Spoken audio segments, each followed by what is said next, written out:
luckily I can see the clock, but I know that it won't make it up there. All right then, here we are. Sorry for the delay there. Technology is always fun and games to play with. Leading Ladies is the series, but this particular class takes a slightly dark turn because just as with any humans, not everyone who leads should be leading. We'll experience that in our own lives. We already have, I'm sure. And so I entitled this class, Dangerous Liaisons. These are stories of the other woman. Stories of women who led or who were put into positions of leadership for whatever reason and perhaps should not have done or should not have been there. That can of course happen. We'll look at Rachel. Now Rachel is ostensibly a beloved bride of Israel, a favorite bride of Israel. Israel literally. Remember Jacob's name was changed to Israel, and this was the only bride he ever wanted. In fairness to Jacob, he was quite monogamous in his desire, but his desire was only for Rachel, and the Bible makes clear that his desire was for Rachel simply because she looked fantastic, which is a fairly surface reason to want to be in a relationship. Events conspired and his devious uncle conspired to leave him married to Leah. And it seems, as you read through the stories, this is clearly the wife, the godly woman, with whom he would actually essentially father the line of Christ, and Leah was a good influence on him. And Rachel perhaps was not. But he only ever wanted Rachel, the favorite bride. We're going to have time, I hope, to look at Delilah also. Delilah is seen as a hired seductress. The Philistine lords hired her to derail, to neutralize, to frankly destroy God's judge, Samson. And we're going to look at the witch of Endor, an apostate Israelite, or so it seems. And what we're going to see in each of these three cases is what you see on the surface isn't necessarily what you've got going on underneath. We may come to a very different conclusion concerning the favorite Israelite bride, the hired seductress, and the apostate Israelite by the time we get to the end of their stories. Each of these women is a very complex character from whom we can learn lessons both salutary and encouraging. Let's make a start then with the fifth woman we've looked at so far in the series, with Rachel. Rachel's story. What do we know about Rachel? There's lots of things we could say. Jacob meets her at the well. Jacob is so overcome by her presence that he bursts into tears and sobs the very first time he meets and kisses her. So clearly she's a powerful woman, certainly again in terms of her physical presence and the effect she has on Jacob. But all of this is essentially telling Jacob's story. We want to have a little look at Rachel's story. What is actually Rachel's story? Are there any verses in the Bible, I'm saying, that are focused solely on Rachel? And there are. And they're very, very few. It's a very, very small story, which is why we can look at it just as a cameo rather than a whole talk. And it's the time when Laban, that's Rachel's father, Jacob's uncle, is searching for the household idols which have been stolen. Jacob and Laban have finally parted company. They made a vow together at Mizpah. And Mizpah is a place of quite a sort of a dark place in the sense it's a heap of stones about making a vow. But the whole point of the vow is, God, I don't trust this other guy. Please keep your eye on him whilst I make a contract with him. Interesting that Jephthah goes back to Mizpah when he makes his brother's vow. I'm getting off track.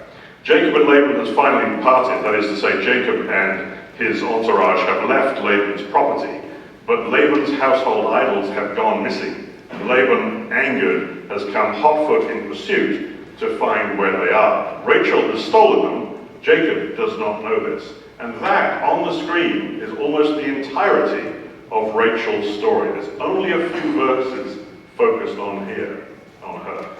So Laban went into Jacob's tent and into Leah's tent, but he didn't find the idols he was looking for, and he entered Rachel's tent.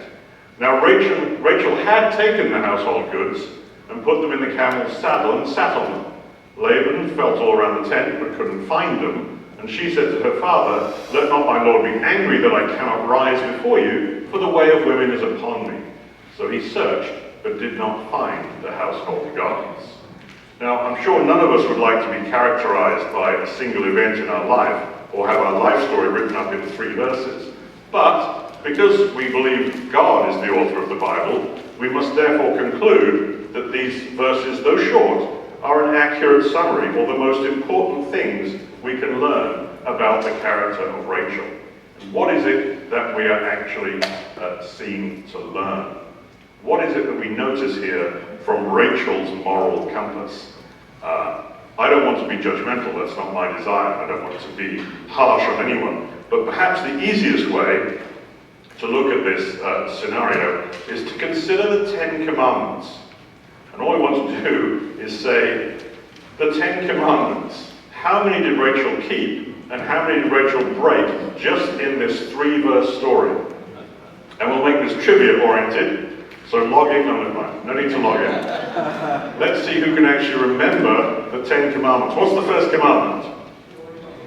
You must love the Lord your God and have no other gods before me. So, did Rachel keep or break that commandment?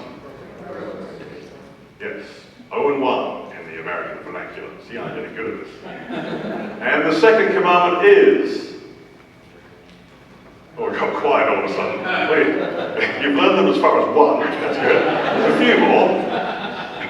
Second commandment, someone please. Yes, that's right. No graven images, no wooden or stone idols. What's the verdict here for Rachel? Thumbs up or thumbs down? Gladiator style. Thumbs down, unfortunately. Again, I'm not rejoicing in condemning someone. These are the lessons we have to learn. The third commandment is...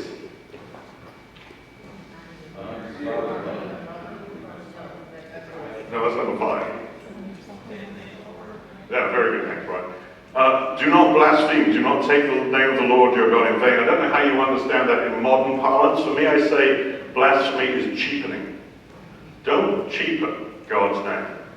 It's an interesting way to think of blasphemy because it makes it real, right? So when your neighbor has that rusted out old Chevy and he puts it out on blocks and takes $20,000 off the value of your house, he has blasphemed your house and blasphemed the neighborhood. It's just a very practical way to think of blasphemy.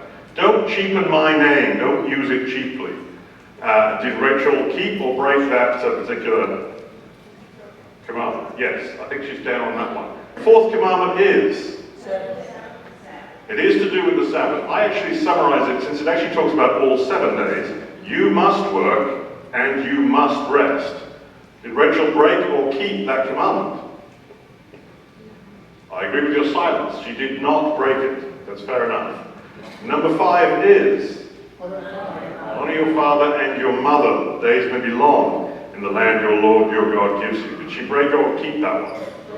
Yeah, she stole from her father, so it's a bit of a giveaway now. So, you think of it as a golf course, right? So the outbound 5 and the home 5. Well, on the outbound 5, that's a bit of a poor show, unfortunately. But coming around the turn, did she commit murder? No. Did she commit adultery? I mean, you could do something clever about spiritual adultery, but let's not condemn if we don't have to. Did she steal? Yes. Yeah. Did she lie? Yes. And did she desire something that wasn't hers? Yes. And there is the summary. That's pretty stark. You get 3 verses written about you, or 4 verses, or whatever it is, and in that very short story, you manage to break 7 of the 10 commandments. I think that's how we're supposed to see that. Like I say, I repeat it again, I don't desire to be judgmental, but that's clearly what's staring at us from the text.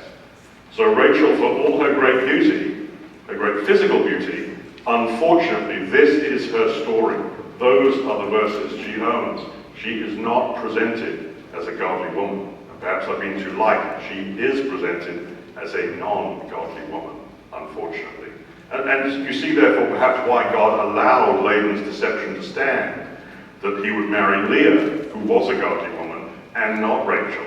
But Jacob, such as his trait, is very bullheaded. If Jacob wants it, Jacob is going to get it, thank you very much. I will not be put off by some deception of my uncle. I will marry the younger sister as well. And realize, of course, in God's law, which in fact Jacob came later, thou shalt not marry 2 sisters and make them rival wives. Straight there in Leviticus chapter 18. Where then do we go from here? Let's just consider one more verdict we see in the scripture upon Rachel. And this comes to dipping into Jacob's story a little bit, but we'll be very brief on Jacob's aspect. Jacob obtains the birthright from his brother, the blessing from his father, the chosen wife that he really wanted, which is Rachel, of course, the flocks from his uncle, and he also has a favorite son that he insists on protecting. But in order to get the birthright, he stole it. He basically extorted it from Esau, who was deadly hungry at the time. He extorted not a dying man quite, but an extremely hungry man in order to get the birthright. He got the blessing. He got the blessing from Isaac, from, obviously, remember the deception with the goat as the garment, which started that whole cycle of deception, ending with Tamar. What was the blessing? Ultimately, it was, you shall never run out of grain, you shall never run out of wine, and, there's a crown here, you shall have authority among your brethren. That is the tangible content of that blessing from Isaac. No loss of food, no loss of wine, I like that one, and authority among your brethren. The wife that he wanted was always Rachel. He was never going to settle for Leah. That wasn't going to be good enough for him, so he bullheadedly went ahead and took Rachel as well, and it was Rachel's child, Rachel's firstborn Joseph, that was undoubtedly his favorite, to which he gave the coat indicating that. And he wanted the better, the bigger, the healthier flocks. And he and Laban went through a whole series of trying to deceive each other before Jacob would come out and say, I won, I got the best ones, and there you go. Jacob has got all this wealth, all this glorious situation belongs to Jacob, and he got it with his own power. And if he has to break a few ethical rules to get there, no problem. He bulldozes through and gets everything that he wants. God is not impressed. Do you notice what God does? Because I didn't learn this in Sunday school. Jacob got the birthright and blessing. Did you notice? God took them away. I was never taught that. I see some surprised faces. Yes, God took them all away. Everything Jacob got, because of the manner in which he got it, God took it all away. To start with, there's the chapters that show it. To start with, Rachel, goodbye, she dies in childbirth. And in fact, there again we see Jacob's character. She dies in childbirth, and her dying words are like, okay, please name my last son Ben-Oni, son of my sadness. And Jacob says, no, I'm having my way. Bulldozes through, Benjamin, son of my right hand. Okay. Then the favorite son, Joseph, he also dies. He's killed in the desert, or so Jacob believes. Because he knows, because he's got this very trustworthy son called Judah, who's shown him this garment soaked in blood that is clearly Joseph's blood, so Jacob believes. So he's lost his favorite wife, he's lost his favorite son, and then a massive famine hits the land. So the animals are gone. The food and wine promised never to go away is actually gone. The wealth he has is gone, and he has to flee to Egypt. And as he stands before Pharaoh in Egypt, he is a homeless immigrant who is hungry and begging for food. All this wealth that he had, all gone. Well might he say, few and evil have the days of the years of my life been. Oh, he's also lame, because he took it upon himself to have a punch-up with an angel en route, because he's a clever lad like that. And so he's just lost everything he has. But he is a good man inside. It says he's tam, he's upright. And so now, stripped of everything, naked as it were before God, he says, I've lost it all. I've got nothing. All my effort, all my bull-headed strength has brought me nothing. And God says, that's right. And now, do you know what God does? He gives everything back. He gives it all back to him. Those are the references. First thing he gets back, his dead son. He didn't know it, but it turns out the son had never died. It's a resurrection as far as Jacob's perspective is concerned, but his dead son has come back, and he already rejoices and says, that's it, I could die today and I'll die a happy man.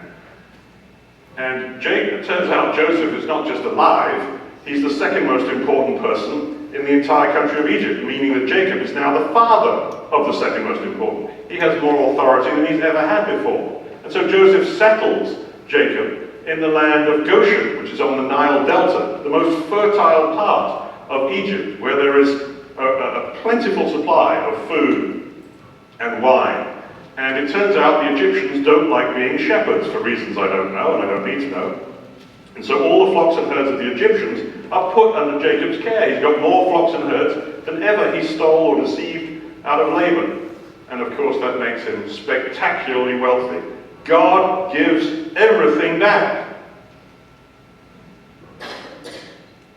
Or does he? God never gave back the second wife. He said, no, it was never in my plan for you to have two wives, or indeed any more than one. Leah was the wife I chose for you. And so this silence speaks so much louder than words, that when Jacob took everything he wanted, and God took it away because of the manner in which he acquired it, when God gave it back, there is no Rachel coming back. He thought Joseph was dead. He was wrong. He thought Rachel was dead. He was right. Rachel is dead. Rachel isn't coming back to Jacob.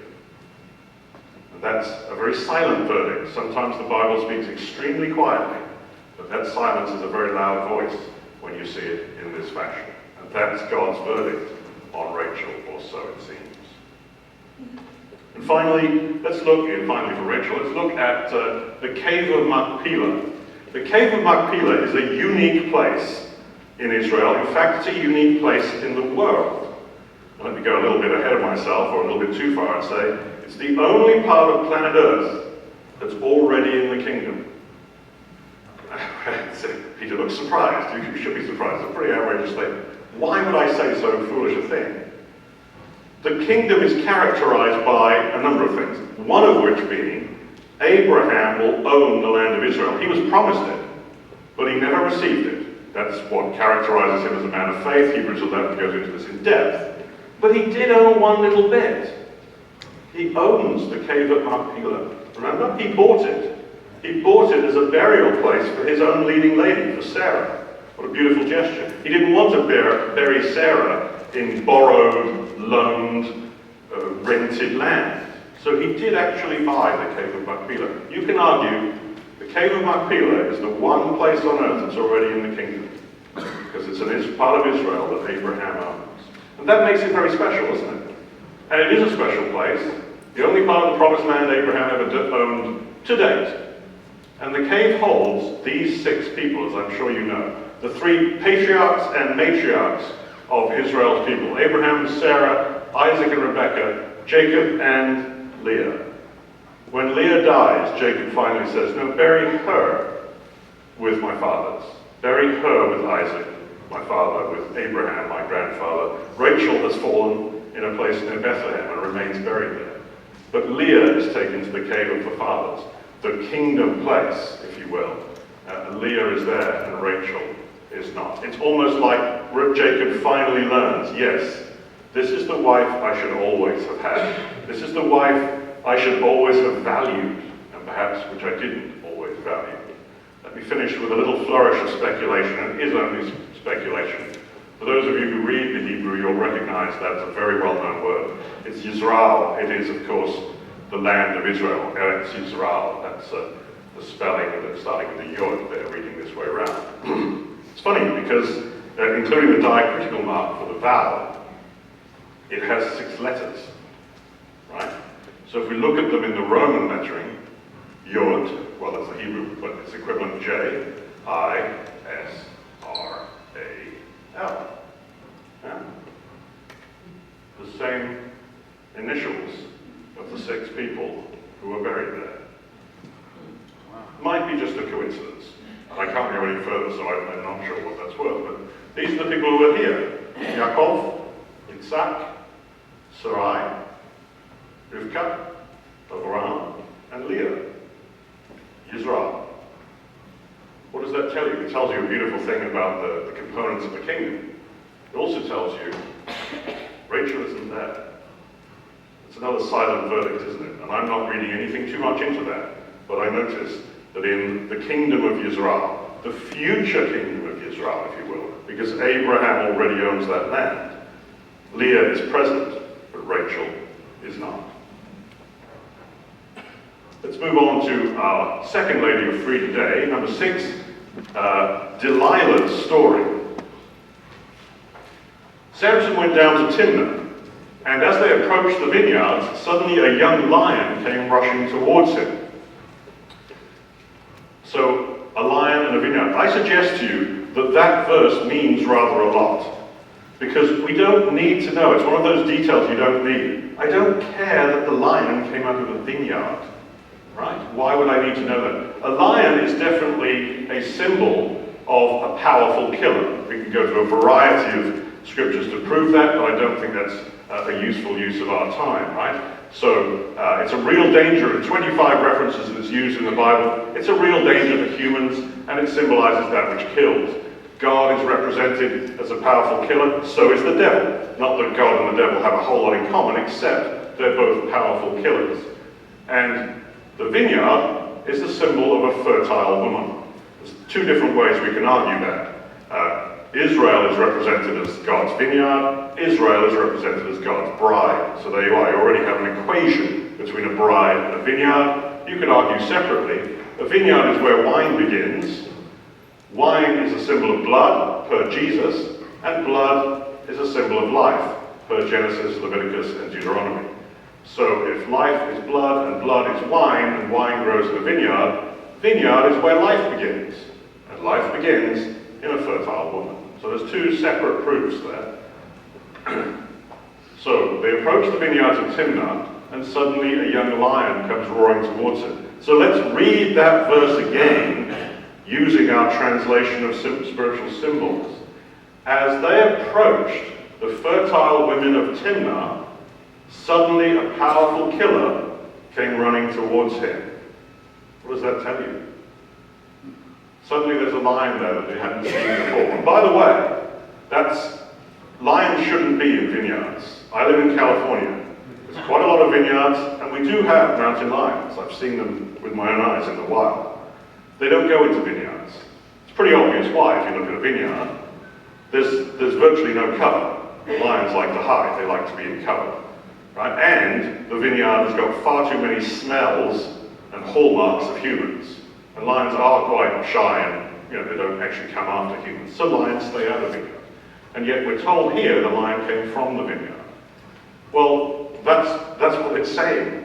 For Samson, fertile women were going to be a powerful killer. Right? They approached Timnah, and as they approached the fertile women of Timnah, a powerful killer comes rushing towards Samson. That's a prophecy, I believe, that young women and fertile women are going to be a problem for Samson. Also, did you notice the pronoun shift? What does that mean? Yes, there. As they approached, the lion ran towards him. Why doesn't it say the lion ran towards them? When they're traveling together. No. The lion only came for him. Not for his father, not for his mother. The lion came for him. The fertile woman danger isn't a problem for his father, isn't a problem for his mother. It's his danger. It's his killer. And that's what's being prophesied here, if we read carefully.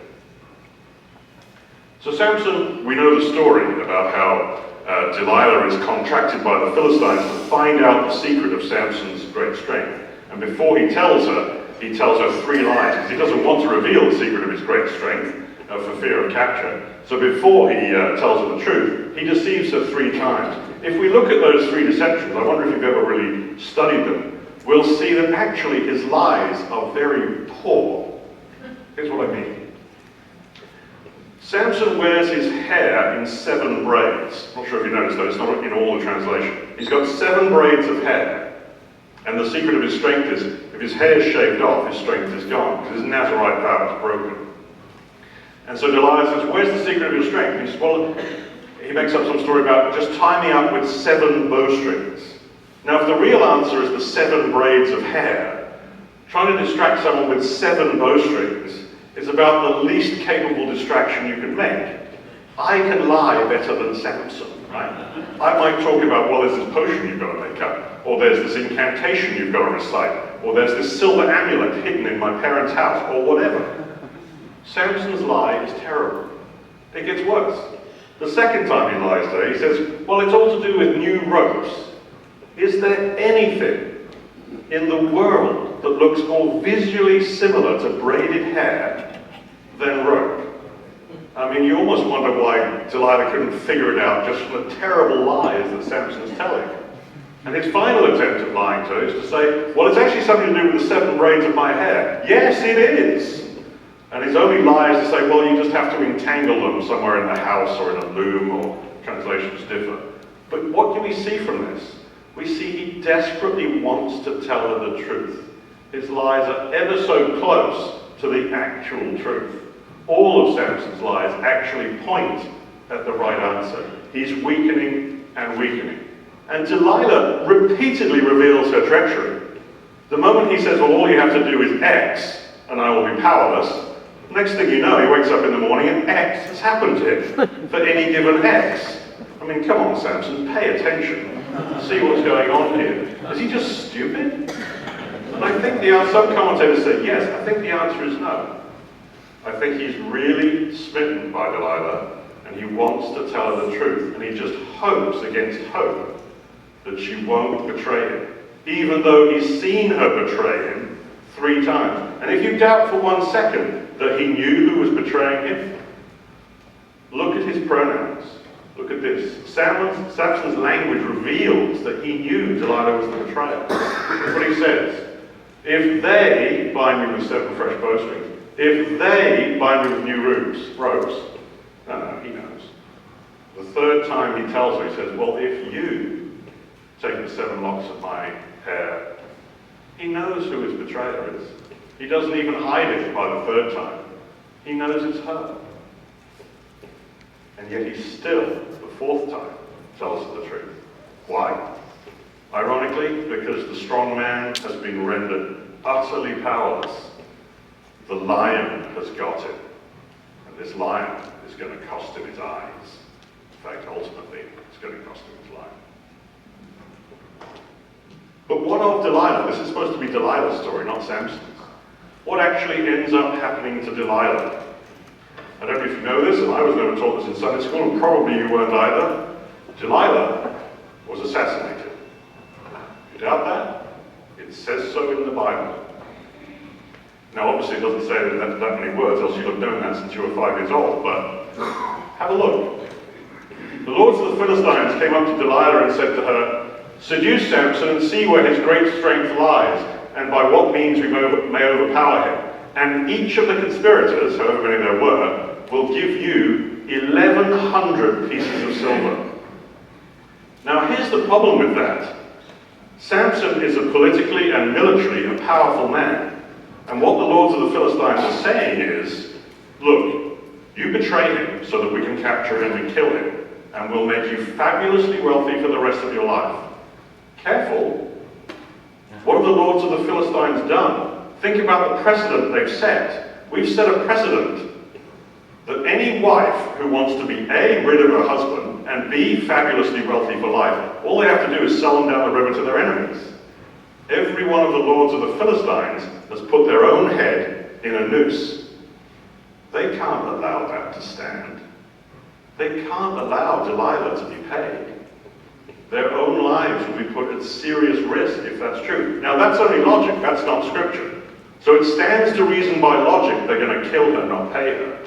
But that doesn't mean that that's what happened. We actually need Bible evidence. We're going to skip through this a little bit and have a look at the actual Bible evidence. And the reason the Bible evidence has been hidden from you is because once upon a time in England, there was this guy who believed in chapter breaks.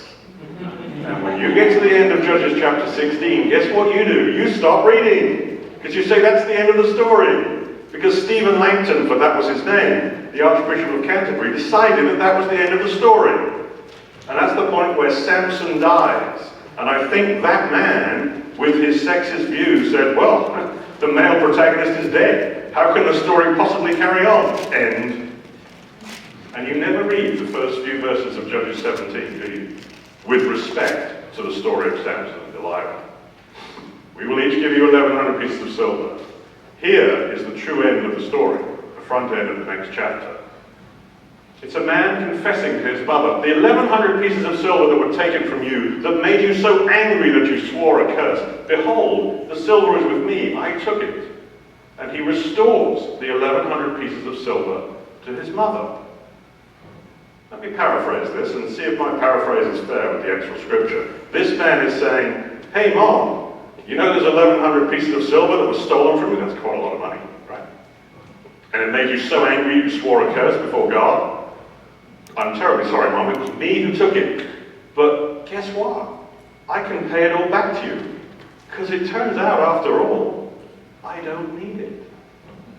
I had a debt of 1,100 pieces of silver. And suddenly, he didn't have a debt. Now, how does that happen? Your debt goes away when your creditor goes away. If your creditor dies, you don't need to pay the debt, do you? The silver pieces, fairly obviously, are for Delilah. This is the only mention of the number 1,100 anywhere in the Bible. These three that are on the screen in front of you. There is no doubt that they're connected. It would be foolish to suggest otherwise. There's a debt that no longer needs paying. Why is that? Because Delilah no longer needs to be paid. She's been killed. And it's implied, softly, like most of the women's stories in the Bible. It's written quietly, but it's clearly there. How does that help us understand Delilah? Does that make her now a wonderful heroine? By no means.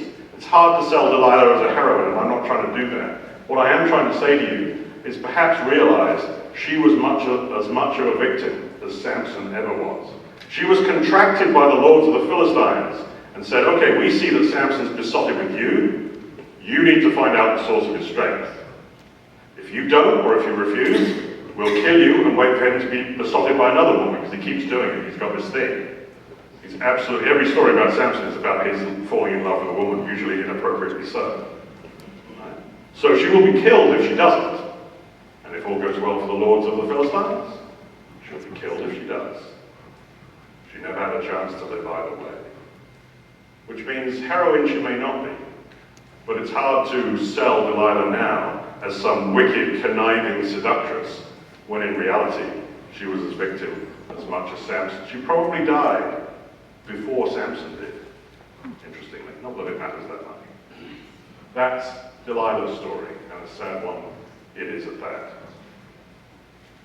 Let's look at our final leading lady for this morning, the witch of Endor's story. When the woman saw Samuel, she cried out with a loud voice. And the woman said to Saul, "Why have you deceived me? You are Saul." Here's the point. Saul is losing the battle against the Philistines. If you think of the Philistines as something of a cancer in Israel, Israel is kind of at a stage 4 cancer level. The Philistines have come in from the south. They've taken the entire western seaboard.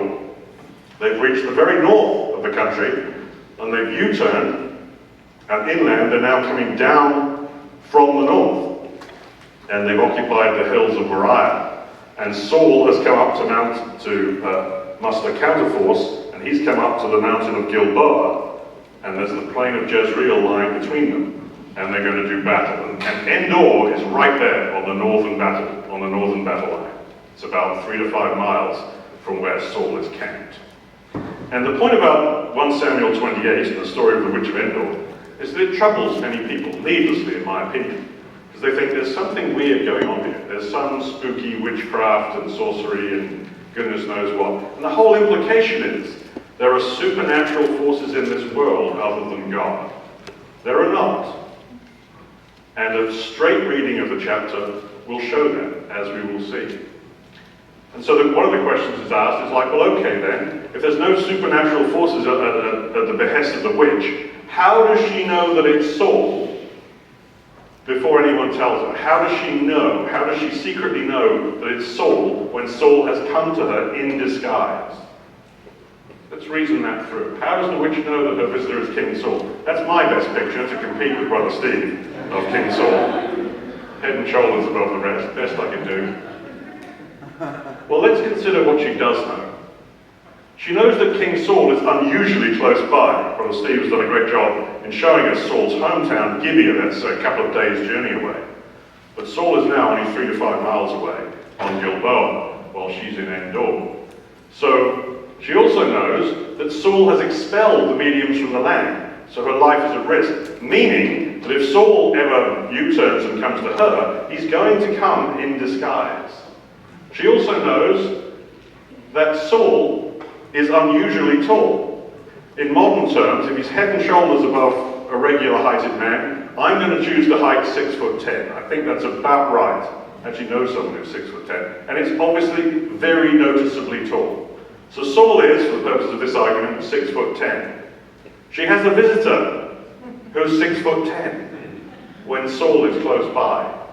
Her visitor has men with him, and without doubt they interact with him in a deferential way, even though he's in disguise. So his visitor seems to have servants. He's a man of importance. A man of importance who's 6'10" has come to my tent when Saul is only 3 to 5 miles away. What do we know about her? We know she's still in business as a witch. Saul has expelled the mediums from the land, but he hasn't got her. So she's a smart woman. And think about how difficult her job is. She has to advertise her services.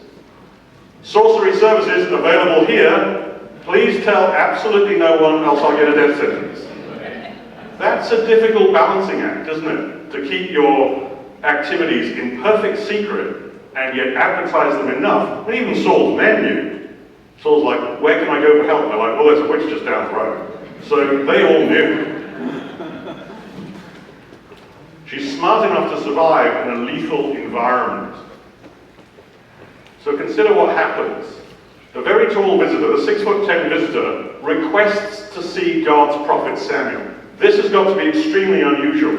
We read biblical names casually, as if they're friends of ours. But actually Samuel was a frightening man to come to your village. When Samuel arrives at your village, here's an example. When Samuel arrived, the elders of the town trembled. And they said, do you come in peace? Have you come to wipe us out? Right? You don't want the prophet Samuel showing up at your door. That's just scary. It's like an angel of the Lord. So this very tall visitor requests the prophet Samuel. Usually people request, Aunt Mabel or something, right? They want to talk with her. Where did you hide the silver before you died? That kind of thing, right? This is the nonsense they come. But this guy wants to see the prophet of the Lord. The prophet of the Lord who generally accompanied King Saul, the 6'10" guy. So the 6'10" visitor is requesting to see the prophet Samuel, who usually accompanies the 6'10" king. And Samuel appears. So when we ask, how does the witch know her visitor is King Saul? How can she not know? She's not stupid. Saul's 6'10". What's he going to do? Put a flower in his hair? Of course she knows it's him. And when the woman saw Samuel, she screamed, some versions say, she screamed at the top of her voice. What does that tell us? What does that tell us? Unusual. It's unusual. You know that she doesn't normally scream. Why? Remember, secret business. You get killed. In fact, there's a rather poignant parallel to that. I don't know if you know, but your brothers and sisters in Vietnam, our community is illegal there, and the penalty is imprisonment. They don't sing hymns. Same reason. Not that they don't want to, and they do sing hymns loudly whenever they're in a different country. They can't sing hymns at their assembly. They have to be secret. So if you're doing something secret, you do not, as part of your normal protocol, scream at the top of your voice. Her witchcraft was in secret. She would never normally scream. She was genuinely terrified. Why? Because something unexpected had happened. What? Samuel had appeared. In other words, just like today's mediums and witches, it's just a sham. Normally she'd go to some secluded part of the tent, light some candles, wave some incense, go woo-woo in the corner or whatever, and claim to see Aunt Mabel. But no one was there. But this time, Samuel's there. The Bible says it was Samuel because it was. God can raise the dead, but the witch didn't have any part in that. That's why she screamed. She's supposed to be alone in her tent, and suddenly the prophet of God is standing in front of her. Surprised it's good news she survived the encounter. She must have been terrified. In Samuel's last prophecy, again, we tend to steer new members away from 1 Samuel 28. Don't go in there. It's a very awkward passage. It's a very difficult passage. No, it isn't. It's a passage that teaches first principle doctrines, clear as day. We just read what's there. Samuel said to Saul, "Why have you disturbed me by bringing me up?" One sentence, but pregnant with a lot of very important reason. Samuel said to Saul, it's Saul. Samuel doesn't say to the witch, "Why did you raise me from the dead?" Because he knows the witch didn't do anything. She's just doing her charlatan act in the corner. Samuel says to Saul, "Look, God raised me because of you. What do you want? Why have you done this?" He immediately implies the witch did nothing. That's good doctrine. Why have you disturbed me? I mean, if he's already alive and awake and partying around in heaven, he wouldn't necessarily say that. The fact that he's used the word disturb is consistent with him being in an unconscious state whilst dead, which is what we preach. It's what we believe. We believe that to be true. And finally, do you notice the preposition? Up. Samuel's one of the greatest men who ever lived. If Samuel doesn't make it to heaven, so to speak, there's no hope for any of us. If Samuel was in heaven, he should have said, "Why have you disturbed me by bringing me down?" But he says up.